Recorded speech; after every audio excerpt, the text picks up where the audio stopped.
Welcome back to Black John my friend. Update kali ini itu adalah tentang semua aset kripto termasuk Bitcoin, ETH, XRP, BNB, dan ADA hancur.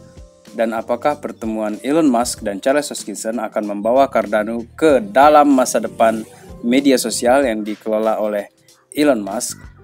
Baik, sekarang kita ke berita pertama kita hari ini ya. Berita ini dilansir dari Forbes ya. Ini seperti deja vu atau kejadian yang terulang kembali ya. Traders legendaris yang pernah memprediksi ya Bitcoin crash pada tahun 2018 sekarang ini mengeluarkan prediksi yang kembali mencolok ya, karena dia katakan harga Bitcoin, Ethereum, BNB, XRP, Solana, Cardano, dan Dogecoin itu tenggelam.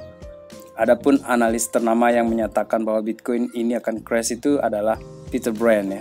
Dia adalah seorang analis yang sangat dihormati dalam industri saham, terutama di ekosistem kripto ini. Peter Brand melalui tweetnya menyatakan bahwa Bitcoin bisa saja jatuh hingga level $27.000 dalam short terms.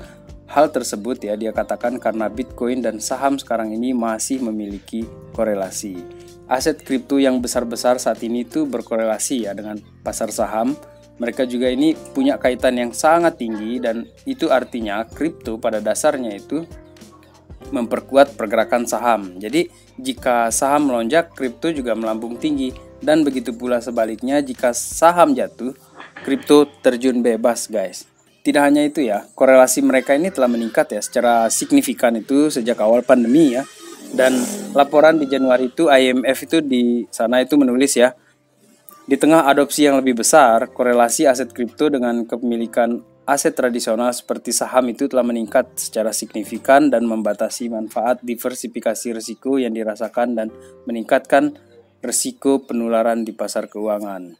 Sementara itu di Alvin Tan yang berasal dari data Drive Investor ya menunjukkan bahwa reaktivitas Bitcoin ke pasar saham saat ini belum pernah terjadi sebelumnya dibandingkan dengan aksi harga sebelum pandemi. Jadi segera jelas ini bahwa pasar saham dan Bitcoin ini telah berubah terus-menerus lebih tinggi sejak awal pandemi, dan ini menyiratkan bahwa telah lebih dipengaruhi oleh fluktuasi pasar saham dan dalam arah yang sama. Itulah kenapa S&P 500, indeks Nasdaq yang syarat teknologi itu bahkan lebih berkorelasi dengan kripto. Dan faktanya, seperti yang dilaporkan oleh CoinDesk baru-baru ini, korelasi Bitcoin dengan Nasdaq hari ini itu adalah rekor tertingginya.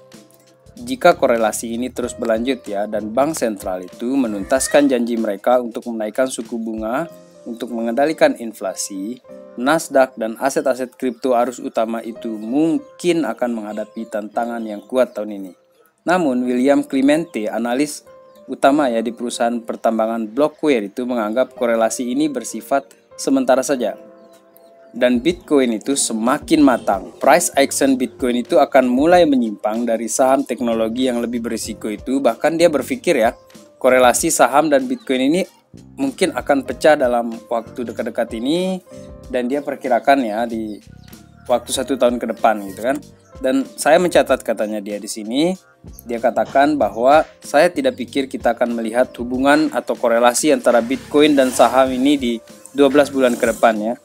Jika itu terjadi, maka itu akan cukup kuat. Jika itu yang terjadi, maka fungsi Bitcoin serta kripto besar lainnya itu akan menunjukkan kepada dunia bahwa memanglah mereka ini adalah aset yang dapat dijadikan sebagai pelindung nilai atau hedge ya, dalam keadaan genting skala global. Pertanyaan serius sekarang adalah, apakah ketakutan dalam short term ini akan benar-benar mampu membunuh rasa optimisme kita terhadap kripto atau tidak?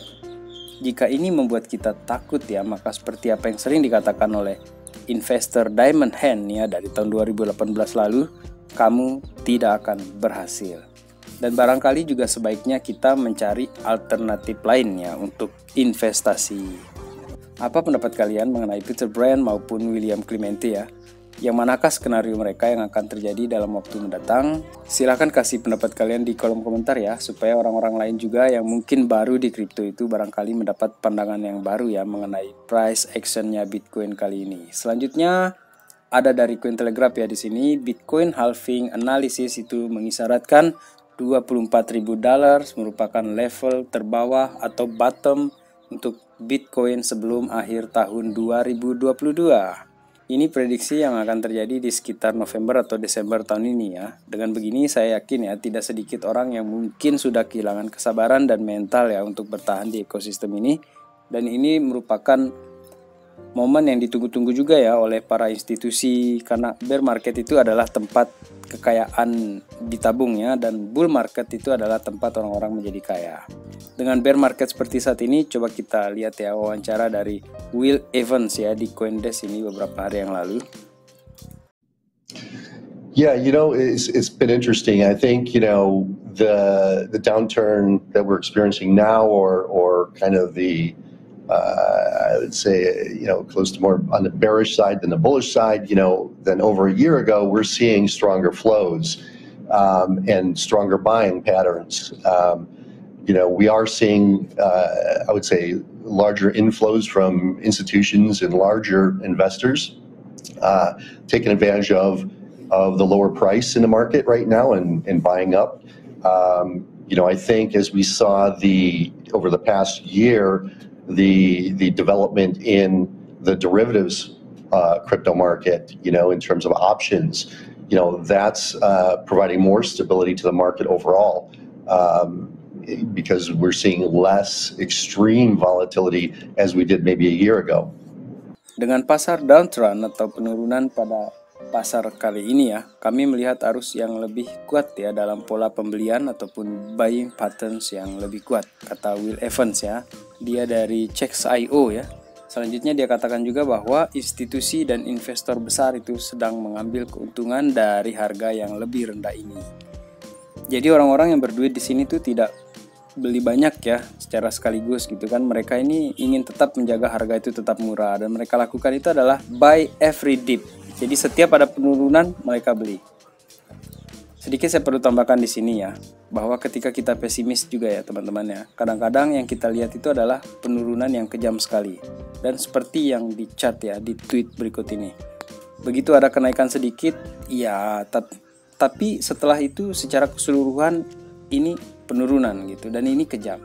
Nah, sedangkan bagi orang-orang yang optimis ini, coba kita lihat chat berikut ini ya. Dia men-zoom out Bitcoin ke time frame 2 minggu ya. Dan ini biasanya dilakukan oleh investor kakap ya yang model begini.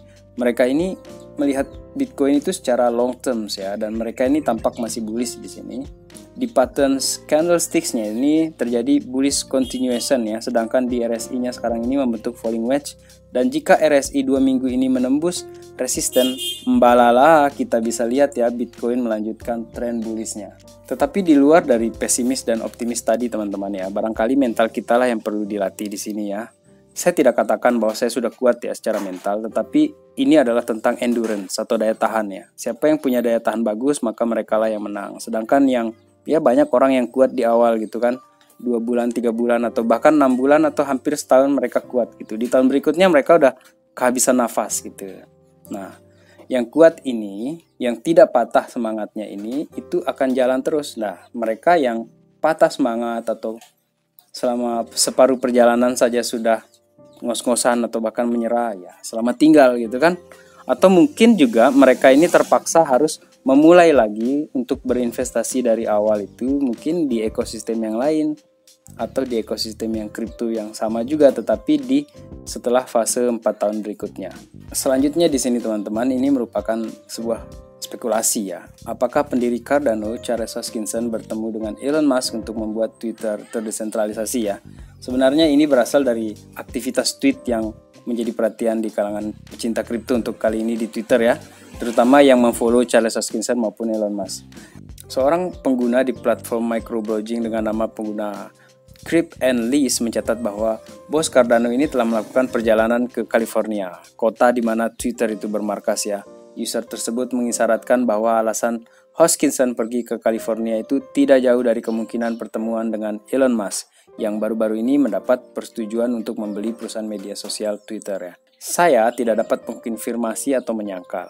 Charles Hoskinson mengatakan dalam menanggapi komentar bahwa dia akan bertemu dengan Elon Musk untuk membahas bagaimana membuat Twitter menjadi platform media sosial yang terdesentralisasi. Ya, ini bisa dibilang ya teman-teman ya, testing the water atau sekedar iseng. Mereka juga kita tidak tahu pasti nih ya, tetapi menurut saya sebaiknya kita ini bijak-bijak saja ya menafsirkan sebuah berita ataupun aktivitas-aktivitas dari akun-akun besar di Twitter ya, supaya kita tidak juga tergiring ya ke arah FOMO ataupun panik atau overconfident ya. Tapi kalaupun nanti ya, jika ini benar-benar Elon Musk dan Charles Hoskinson bekerja sama ya, malah bagus juga kan untuk Cardano Army. Siapa yang tidak mau, ayo.